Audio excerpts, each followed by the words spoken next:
Hello दोस्तों, कैसे हैं आप लोग। आई होप आप लोग अच्छे होंगे। आज हम रिएक्शन देने वाले हैं अरविंद अकेला कल्लू जी के न्यू सॉन्ग पे। ये सॉन्ग मूवी का सॉन्ग है। मूवी का नाम है प्यार के देवता। उसी का एक गाना आया है जिसका टाइटल नेम है हलिए बिया होगा जी। World wide record Bhojpuri channel पर रिलीज हुआ है। तो जल्दी से इस वीडियो को स्टार्ट करते हैं और वीडियो के एंड तक देखें। और वीडियो अच्छा लगता है तो लाइक और शेयर जरूर करना।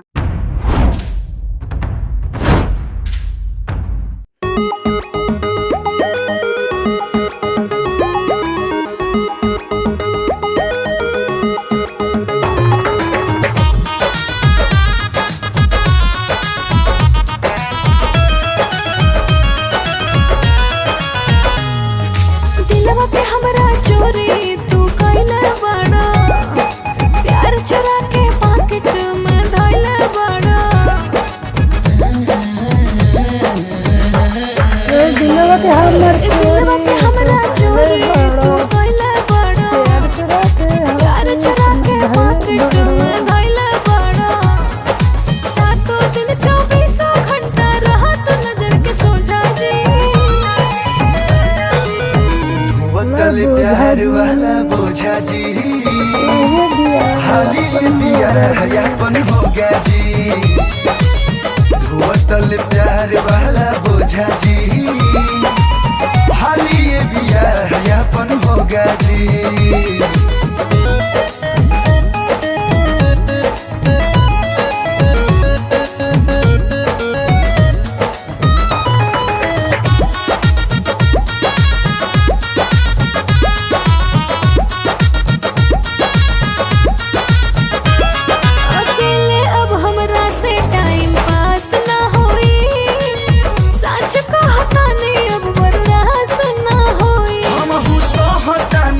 तोहरु तो सहे के परी, अभी एक दूसरा से अलगे रहे के परी।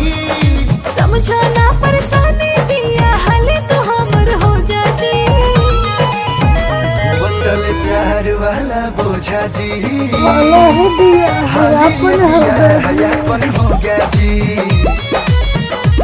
तल प्यार वाला बोझा जी, हाली बिया हयापन हो गया जी।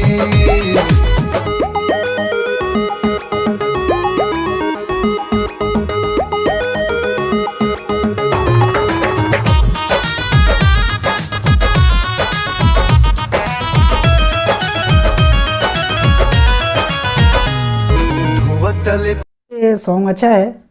अच्छा इसलिए है क्योंकि मूवी का नाम ही है प्यार का देवता।